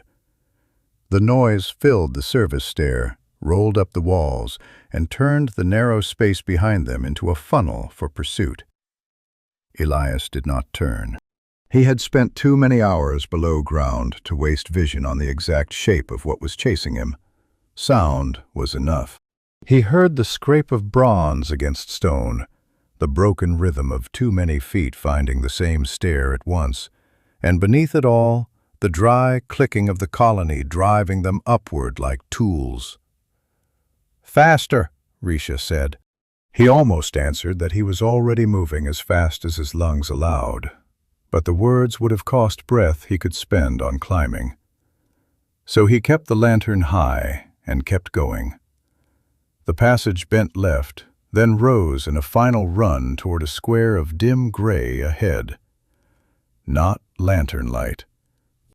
Not fungus glow. Real light, weak and wide.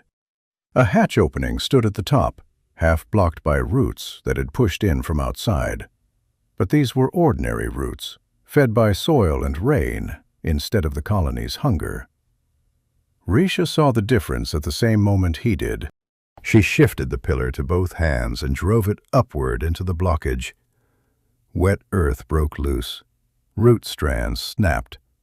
A slab of turf and stone gave way, and cold night air poured down the passage so suddenly Elias stopped breathing for a heartbeat just to feel it. It hit his face through the mask with the smell of grass, mud, distant water, and a world that had no right to still exist after the dark below. Risha climbed through first, not to save herself, to clear the opening. She hauled the pillar out, turned, and reached down. Elias caught her forearm and let her pull him up the last 2 steps and out of the hatch onto damp ground. The night hit him whole. He staggered forward 2 paces onto grass slick with dew and dropped to his knees. The lantern slipped from his hand and rolled into the weeds, still lit. He clawed at the buckles of his mask with fingers that had gone clumsy from cold and strain. One clasp stuck. He tore it loose. Then the seal gave, and he pulled the leather away from his face. The first breath of open air hurt, not because it was foul, because it was clean enough to show him, all at once, how hard he had been working for every breath below. The cold wind rushed into his chest and found every scar the mine had left him. He coughed hard, bent over his own ribs, and then dragged in another breath anyway, then another. The grass under his hands was wet and real. The mud smelled alive. Somewhere close, crickets had the nerve to go on with their small, useless music, as if crypts did not collapse and dead kings did not rot under the ground. Behind him, Risha stepped clear of the hatch and turned back toward it. The earth was already sinking. The service opening had burst through a low rise beside the ruins, hidden under nettles and a shelf of stone. Now the ground around it trembled in widening rings. Fine dirt slid inward. Roots shivered. From somewhere deep below came a long, grinding roar as the broken supports and sealed chambers began to give way to their own weight. The colony had spread through the crypt like rot through wet timber. Once its core paths broke, everything else followed. Risha did not move away. Moonlight found her where she stood at the edge of the opening, pillar planted beside her like a marker. The bronze of her armor was scarred, blackened, and half strapped together with cut leather. The bandage at her ribs had gone dark where the climb tore at the stitches. Dust marked one side of her face. She looked down into the failing earth with no triumph in her posture, no warrior's satisfaction, only a long stillness, as if some part of her had expected to hear orders from below and could not yet accept the silence instead. Then the slope folded. The hatch mouth collapsed inward in one heavy rush. Stone dropped, turf followed. A plume of dust and old spores blew up into the moonlight and then thinned in the wind. The ground settled by degrees. The roar from below dwindled to scattered cracks, then to nothing at all. Elias wiped his mouth with the back of his wrist and forced himself upright to sit back on his heels. His chest still burned, but the burning had changed. It was no longer the sealed panic of bad air. It was the raw ache that came after surviving. A better pain, one that belonged to the living. Risha lifted her face then, not to him, but to the sky above the ruins. The moon hung over the broken stones in a pale curve, thin and clear. She stood under it without speaking, as if she had not looked that far upward in a very long time. The grass bent under the wind, and then stood again. Elias sat where the hill allowed, one knee up, one hand braced in the damp earth, and let his breathing settle by slow degrees. The night had depth to it, real depth. Not the cramped kind underground, where every breath hit stone and came back wrong. Out here, the air kept moving after he exhaled, carrying the heat off his face, drying the sweat at his neck, slipping through the torn edge of his coat. His lungs still hurt. They always would. But the hurt had loosened. It no longer felt like a hand closing. The lantern had rolled into a patch of weeds and gone dim. He crawled the short distance to fetch it, more from habit than need. His fingers found the brass handle cold with dew. He turned the wick down until the flame was no more than a bead, then set the lantern beside his satchel. The little clicks of metal on metal sounded almost domestic after everything below. Small tools, small sounds. Proof that hands could still do careful work in a world that preferred breaking things. Behind him, Risha remained by the place where the hatch had caved in. The dust had settled. The hill looked almost ordinary now, if a man had not watched it collapse. A sag in the turf, fresh cracks in the stone shelf, nettles bowed under a coat of gray powder. Nothing moved there anymore, no root pulse, no bronze scrape, no clicking under the soil. The crypt had finally swallowed its own dead and closed its mouth. Risha planted the pillar upright and rested one hand on it. Moonlight found the old cuts in her armor and the newer damage from the climb. The leather strap at her side had split again. The bronze plate over her chest sat a little crooked, not from neglect, but because the body under it had changed. The thing pressing on her ribs was gone. Elias could see it in the way she stood. Not easier, exactly. More centered, as if some inward tilt had been corrected by a hand he could not see. He opened the satchel and took out the linen roll. His hands were stiff now that the urgency had passed. Stiff and tired, and not entirely steady. He worked them once, flexing the ache out of the knuckles, then pulled the bandage free and dampened a corner with the last clean water from his flask. When he rose and went to her, she looked down at him at once, alert in that old sentinel way, but she did not shift her footing. She knew what he had come for. The bandage at her ribs had gone dark where the stitches had pulled during the climb and the charge through the broken root wall. Not soaked through, not a fresh rupture. Seepage. He lifted the edge of the breastplate and checked the wrapping beneath.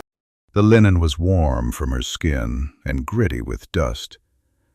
He unwound it carefully, one pass at a time, the night wind moving over his bare hands. The stitches had held, 4 small knots still tight. The skin around them was angry from strain, but closed. He cleaned the dried blood away with the damp cloth, wiped the dust from the thread, and laid a fresh strip over it. Risha stood without comment, looking out over the ruined field while he worked. That was trust, too, though it wore a quieter face than the surgery in the alcove. No iron stillness now. No challenge in it. Just the ordinary acceptance of another pair of hands doing what needed doing. He tied the knot at her side and pressed the end flat. She glanced down then, not at his face, but at the bandage itself, checking the tension with the practiced eye of someone who had lived too long around wounds to romanticize any of them. Satisfied, she drew the breastplate back into place and tightened the broken strap as far as it would go. For a while they said nothing. The ruins around them held the silence of old places after rain. Blocks of stone lay half sunk in the hill, outlines of walls that had once stood higher. Moss caught along the edges. Farther off, black trees ringed the clearing, their trunks moving in and out of moonlight as the clouds thinned. Somewhere down the slope, a trickle of water ran over rock. Elias listened to it and thought how strange it was that water could sound innocent when it had spent the last hours trying to drown him in the dark. He sat again, slower this time, and began repacking what remained of his tools. The empty sulfur vial went into one pouch, the used thread wrappers into another, shears folded, scalpel wiped and wrapped in oilskin, nothing wasted, even now. He had lived too long by salvage to leave a good instrument dirty just because he was tired. As he worked, he felt Risha watching once or twice, not in suspicion, but with that same puzzled attention she had given the sage smoke and the mask and every other small human ritual of survival. There was not much left to pack. The satchel felt light when he closed it, too light. Most of what had made him useful underground had been spent below the hill. Compounds gone, filters nearly done. Even the mask had a tear at one seam where he had ripped it loose in the grass. He touched the damaged edge with his thumb and let his hand fall. Risha lowered herself to the ground across from him with the care of someone measuring what her healing ribs would tolerate. The earth sank a little under her weight. She rested her forearms on her knees and looked at the collapsed hatch, then at the tree line beyond it, then finally at him. Her face in the moonlight had lost the fever's shine. The gray of her skin looked like skin again, not ash stretched over stone. When she spoke, her voice came rough from smoke and old discipline, but no longer from the colony's grip. "The watch is over." Elias followed her gaze to the hill. It was not hard to understand what the words cost. An oath could outlive the king who demanded it. It could outlive the walls built to hold it. Sometimes it outlived the person forced to carry it. He had seen smaller versions of the same thing in mining towns, in field hospitals, in men who kept obeying orders long after the war that birthed those orders had rotted away. The dead always asked for one more year if someone was foolish enough to keep listening. He closed the satchel flap and rested both hands on it. "Good," he said, and nothing more. She considered that with the same grave attention she brought to a root or a wound. Then she lifted one hand to the bandage at her ribs, not pressing on it, only feeling the clean linen there under the bent edge of bronze. Her mouth shifted by the smallest amount, not a smile, something drier, more private.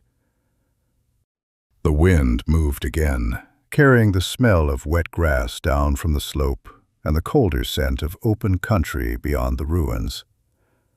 A path led away through the broken stones, little more than a game trail under nettles and moonlight. But it was there.